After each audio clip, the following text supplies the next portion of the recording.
Au cœur de la capitale Islamabad, ce matin-là, un convoi se met en route.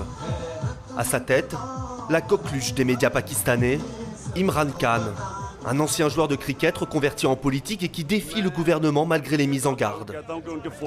Le ministre de l'Intérieur prétend que 9 kamikazes sont en chemin pour nous attaquer. S'il en sait autant, il ne pourrait pas nous donner leur numéro de téléphone? C'est encore une stratégie pour effrayer les gens, parce qu'on est nombreux aujourd'hui. Ce sont eux qui ont peur, et c'est pour cela qu'ils veulent saboter la manifestation. Et au lieu de ça, ils nous bloquent. C'était il y a quelques mois, le début d'un road trip avec des milliers de sympathisants pour dénoncer les bombardements des drones américains. Son premier grand coup d'éclat avant les élections du printemps. Imran Khan a créé son propre parti, le Parti de la Justice, il y a plus de 15 ans. Longtemps marginalisé sur l'échiquier politique, il pourrait bien, selon les observateurs, créer la surprise des prochaines législatives et peut-être faire vaciller le gouvernement actuel, qu'il accuse d'être l'esclave des États-Unis. Les Américains s'en fichent de ce que notre Parlement décide. Grâce à Wikileaks, on a découvert que notre Premier ministre disait aux Américains « Officiellement, on condamne les attaques des drones, mais n'en tenez pas compte, continuez à faire ce que bon vous semble sur le terrain. » Ce gouvernement est de mauvaise foi. Il a deux visages et il ment à son propre peuple juste pour des dollars. Les gens veulent du changement et mon parti représente le changement. L'anti-américanisme, son cheval de bataille. Un thème fédérateur au Pakistan qui a permis à son mouvement de devenir aujourd'hui l'une des principales forces politiques d'opposition. Des centaines de voitures ont rejoint le convoi, toutes bloquées dans un embouteillage géant, des milliers de supporters réunis autour de leur leader. Dans son état-major, des anciens membres du gouvernement ont tout quitté pour suivre celui que la presse annonce comme un possible futur Premier ministre. J'étais ministre des Affaires étrangères, j'ai démissionné, j'ai quitté mon cabinet et j'ai laissé mon siège au Parlement pour venir ici et rejoindre le peuple et me battre pour leurs droits. Si les chefs des partis traditionnels le craignent aujourd'hui, c'est que pour remporter les élections, il a un atout que eux n'ont pas. Il est déjà une icône nationale, un dieu vivant au Pakistan. En 1992, il est le capitaine de l'équipe pakistanaise de cricket qui remporte sa toute première Coupe du Monde contre l'Angleterre, l'ancienne puissance coloniale. C'est à Londres d'ailleurs que vit à l'époque ce jet-setter plus présent dans les pages people que sur les pelouses des stades. Éduqué à Oxford, il est surnommé le sex symbole du cricket.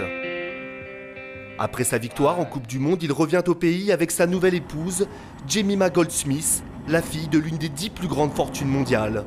Sa mère vient de mourir d'un cancer, alors son argent et sa notoriété, il décide de les mettre au service des autres.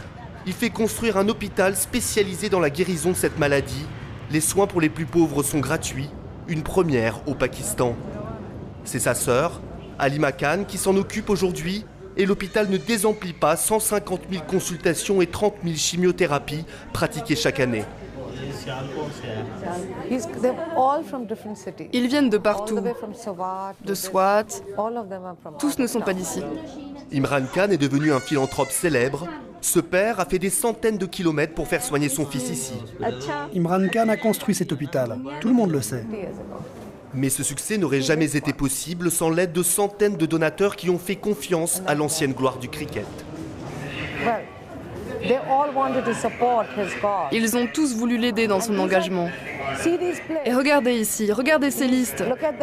Ça commence ici, ce sont tous les grands donateurs sur ces plaques. Et on a rempli pratiquement tous les murs. Cette liste est immense. Ce sont tous les gens qui l'ont aidé. Ce réseau patiemment tissé et cette popularité grandissante, Imran Khan compte bien s'en servir comme tremplin pour accéder aux commandes d'un pays ravagé aujourd'hui par le terrorisme, la corruption et une crise économique sans précédent.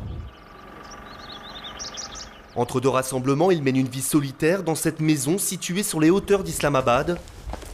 C'est ici qu'Imran Khan élabore le programme de son parti dans lequel il affirme pouvoir redresser le pays en moins de 3 mois, dit-il.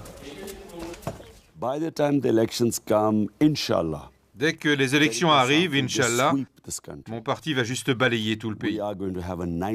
Nous avons un plan de 90 jours Et quand, si Dieu le veut, nous arriverons au pouvoir, la première tâche va être de prendre tout de suite les décisions les plus difficiles et les plus risquées. Là où nous pouvons frapper ces mafias politiques qui sont enracinées dans notre pays et qui le détruisent pour satisfaire leurs intérêts. En tant que sportif, l'instinct du tueur, ça veut dire que quand vous tenez votre position sur le terrain, vous ne laissez plus les autres se relever. Balayer les vieux partis et faire la révolution, un discours guerrier au relent démagogique qui séduit un important réservoir de vote au Pakistan, celui de la jeunesse. Vous savez, 70% des Pakistanais ont moins de 35 ans. Et il y a 40 millions de nouveaux électeurs qui vont voter pour la première fois dans l'histoire du Pakistan. La jeunesse s'est déjà faite une opinion sur le changement. Et elle sait déjà que c'est le seul parti qui peut apporter du changement. Nouveau meeting pour Imran Khan qui rencontre aujourd'hui les étudiants de son parti. Ehsan est celui qui a tout organisé. Il est l'un des leaders du mouvement étudiant d'Imran Khan. Un mouvement très influent au sein de son parti. Avant de s'engager à ses côtés, cet étudiant en commerce n'avait jamais fait de politique. Grâce à lui, les jeunes auront du travail. Je veux dire bienvenue aujourd'hui à Imran Khan et aux autres leaders du parti. Ehsan avait 12 ans quand Imran Khan a pris sa retraite de joueur de cricket. D'autres étaient encore au berceau et pourtant sa popularité est immense. Pourquoi vous êtes si populaire chez les jeunes? Parce que je suis tellement vieux, ça fait 30 ans que les gens me connaissent. À cause du cricket, de la politique ou des deux? Les deux, je pense. Avant, ce n'était que le cricket, maintenant c'est les deux.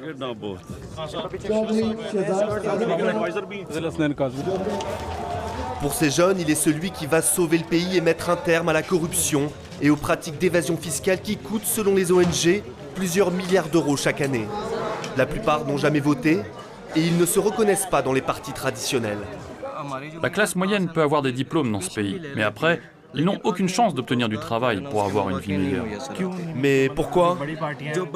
À cause des partis traditionnels. Moi, je suis un exemple de cette classe moyenne. J'ai un diplôme d'ingénieur en poche et même avec cela, je n'ai pas réussi à trouver du travail. Je frappe à toutes les portes, mais sans recommandation ni connexion politique, personne ne me reçoit. Une grande partie de cette classe moyenne avait applaudi il y a 5 ans la fin de la dictature militaire. Dans la famille d'Ehsan, on faisait partie de ceux qui avaient acclamé le retour au pouvoir du clan Bhutto et de leur parti, le parti du peuple pakistanais. Des petits commerçants, convaincus maintenant par le cadet de la famille de voter Imran Khan pour son programme après 5 années de désillusion. Ils ont complètement échoué. Sur quoi, par exemple? L'électricité, l'inflation, ils n'ont rien réussi, ils n'ont rien accompli. Et pour les pauvres, ils n'ont rien fait du tout. Aujourd'hui, il est très important de militer en politique. Parce que tout ici est au bord de la destruction. Par exemple, il n'y a pas d'électricité 18 heures d'affilée. On a du gaz qu'1 heure ou 2 par jour. Donc nous, on voit un espoir dans ce nouveau leader qui va nous faire sortir de l'âge de pierre.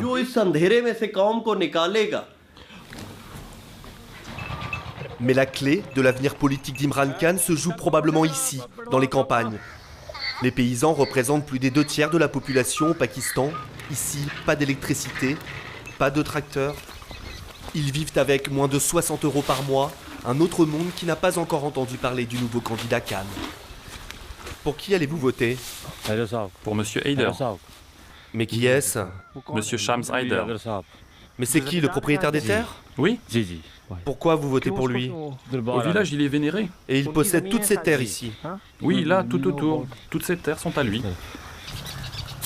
Les campagnes au Pakistan sont contrôlées par les grands propriétaires terriens, un titre de propriété qui va le plus souvent de pair avec un siège au Parlement. Voici donc l'un d'entre eux, Shams Haider.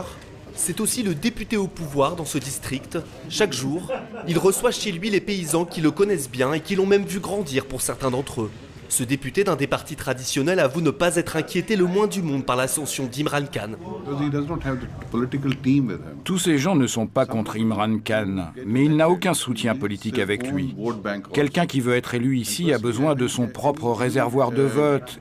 Et un candidat influent, s'il est investi, aura alors peut-être une chance, un vrai poids, même s'il est du parti de la justice. Mais si les candidats sont des Pierre, Paul ou Jacques, ils vont perdre tout de suite. Parce qu'ils n'ont pas de réseau politique? Oui, eux n'ont aucun réseau politique. Les familles doivent avoir énormément d'influence dans les zones rurales. Cela fait plus d'un siècle que la famille de ce médecin est au pouvoir dans ce district. Un siège au Parlement qui se transmet de père en fils. Lui, c'est mon grand-père, le premier politicien dans la famille. Il était membre de l'Assemblée en 1924 et avait le même siège que je suis fier aujourd'hui d'occuper dans l'Assemblée actuelle. Lui, il y était en 1924. Si les gens savent que la marque est bonne, ils la garderont, à moins qu'il n'y en ait une de meilleure. Bon, ce district utilise la marque de ma famille depuis les 100 dernières années. Imposer sa marque dans les campagnes, c'est le défi d'Imran Khan et il est loin d'être gagné, même s'il multiplie les rassemblements et improvise des meetings avec les paysans, comme ici. Des fermiers plutôt sceptiques et pour le moins pragmatiques. Nos dirigeants ne pensent qu'à se remplir les poches, ils ne pensent pas à nous. Je ne peux pas acheter d'engrais, je ne peux pas payer mes factures d'électricité et je n'ai plus d'argent pour cultiver mes terres. L'inflation est tellement haute, je suis vraiment inquiet. L'une des mesures phares de son programme est de s'attaquer à l'inflation galopante, près de 10%, reste à savoir comment. Et là, Imran Khan a tendance à botter en touche. Comme Allah le dit dans le Coran, je ne change pas le peuple d'un pays tant que ce peuple ne change pas par lui-même. Cela veut dire que si les gens veulent vivre comme du bétail, eh bien alors, Allah les laissera comme ils sont. À défaut de devenir Premier ministre, il pourrait prendre la tête d'une force politique incontournable dans le jeu des alliances entre les partis pour former le nouveau gouvernement après les élections.